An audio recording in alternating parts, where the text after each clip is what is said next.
So ito na, mga kababayan. Magandang umaga, magandang gabi, magandang hapon, magandang tanghali kung saan man kayo ngayon, lalong-lalo na sa mga kababayan natin dyan, mga OFW na walang sawa, no, na pagsuporta. Ayun na nga mga kababayan.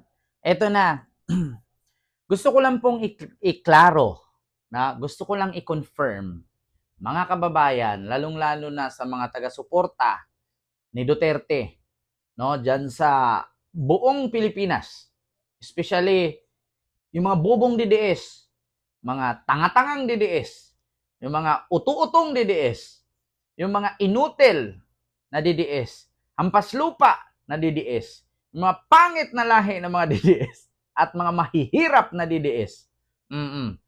Ito po, konfirmado, kinumpirma mismo ni Senador Bongo at Sara Duterte na wala na kayong magawa. Hindi na pwedeng iuwi si Duterte sa Pilipinas. Klaro po ha. Kumpirmado. Sara Duterte says PH should move on after Dad's arrest. We already lost the former president. Akala ko nga, narinig ko kanina, akala ko, lost? Namatay? Hindi pala. Hindi na pwedeng iuwi at doon na talaga habang buhay maaresto si Digong. Sabi naman ni Bongo, it's too late, the hero. Senator Bongo sinabi na too late na ang pagdinig ng Senado kaugnay sa pag-aresto kay ex-President Duterte. So actually kanina sa hearing nga, kung pag-aresto kay Digong ay illegal ba o legal or kinidnap ba siya, sabi nga ni Bongo, it's too late. Nandun na. Hindi na pwedeng iuwi. Ito mga kababayan, ipapanood ko po sa inyo at hindi actually iparinig ko lang ha. Ayan, si Sara Duterte yan, kausap niya ang ABS-CBN News. Ito po, pakinggan niyo po ha. Ma'am, I just want you to get your 2 cents, your reaction regarding the recent the Senate hearing. How do you find it? Because I think Senator Bongo earlier said it was too late, the hero. Pakinggan nyo na Well, lang. actually, oo. Tayo, yung buong bansa natin, we already lost a former president. So, late na tayo. Kaya nga, sinabi ko kanina, kung hindi ko lang maalala kung nasabi ko ba, pero ways forward na lang tayo. Unang-una, sino ang mananagot? But we don't expect na merong papanagutin. Pangalawa, anong gagawin natin as a country, as a nation, moving forward? May darating na eleksyon. Ano bang dapat natin gawin dyan? Ang gusto ng lahat, pagbabago. So, meron tayong option na 10 senador at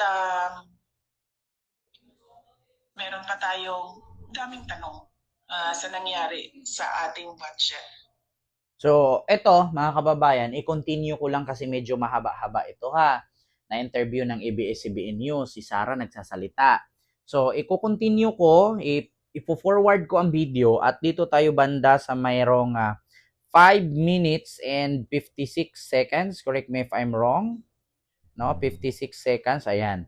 So, i-play ko po at mismo kinumpirma ni Sara Duterte na hindi na maiuwi. Move on na lang daw kayo mga DDS. So, kumpirmado, sinabi ni Sara. Pakinggan nyo. Okay.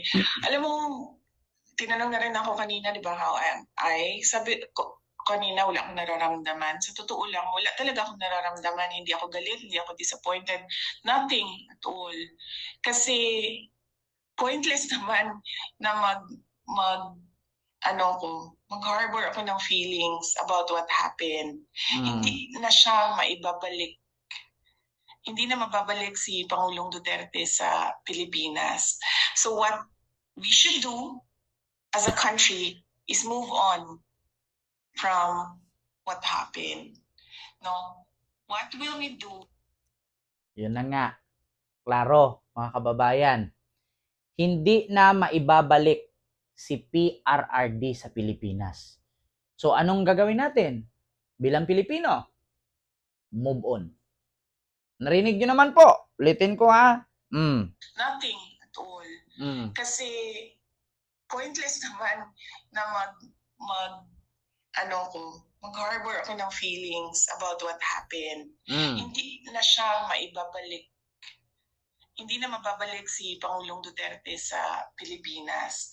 So what we should do as a country is move on from what happened. No? What will we do as our ways forward as a country and as a people Mm. from what happened? Magalit man tayo, walang papupuntahan yung galit natin. Tama naman. Dahil hindi naman Kasalanan yan sila ng tatay mo papanagutin yan. ng pamahalaan eh. Hindi talaga. Nakita nyo yung mga sagot nila, wala na sa ayos, Mm. wala na sa rason, wala na sa common sense, wala na sa batas. Mm. Pero kung Parang sinisi pa ni Sara dito yung sagot nila General Torre na wala na sa rason, wala na sa common sense, wala na sa batas. Aba, yung tatay mo nga pumatay ng 30,000 ka extrajudicial killings at war on drugs niya. Nasa batas ba 'yon? Yeah? Nasa common sense ba 'yon? Nasa ayos ba 'yon? Oh. Sabi nga natin mga kababayan, ang buhay ay wither lang. Kung noon nasa taas kayo, ngayon nasa baba kayo. 'Di ba mga kababayan? Actually, kung ako tatanungin actually hindi naman ako parte ng war on drugs ni Digong at hindi naman ako parte ng administrasyon ni Digong noon. Gusto ko lang mareaksyonan, deserve ni Digong makulong. Siya ang nagpa-implement ng batas na yan. Siya ang isa sa author ng tukhang-tukhang na yan. Kasi umpisa pa lang nang tumakbo siyang presidente, 3 to 6 months. Ubusin ko ang droga, papatayin ko kayo. Sinabi niya yan. Hindi pa siya nanalo, tumatakbo pa lang noong 2016. So ngayon, may namatay nga. So yung mga namatay ba, dinaan ba sa due process yon? Hindi. Kahit sinong abogado ngayon na nanonood sa akin, mag-comment ka, meron ba sa saligang batas na nakasaad, kapag nakita kang nagdroga, papatayin ka diretso? Meron ba sa saligang batas, anong artikulo, anong Republic Act na nakalagay, pag nakita kang nagbenta, shoot to kill ka? Walang ganun. Pag nakita kang gumamit, shoot to kill ka? Walang ganun. Pag nakita kang kahawig mo ang nasa drug watch list, shoot to kill ka? Walang ganun. Ngayon, paki-comment.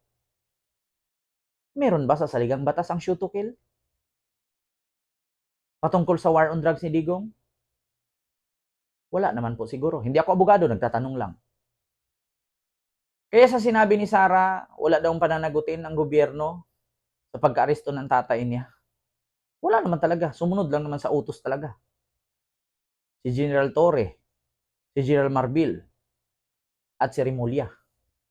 Bakit?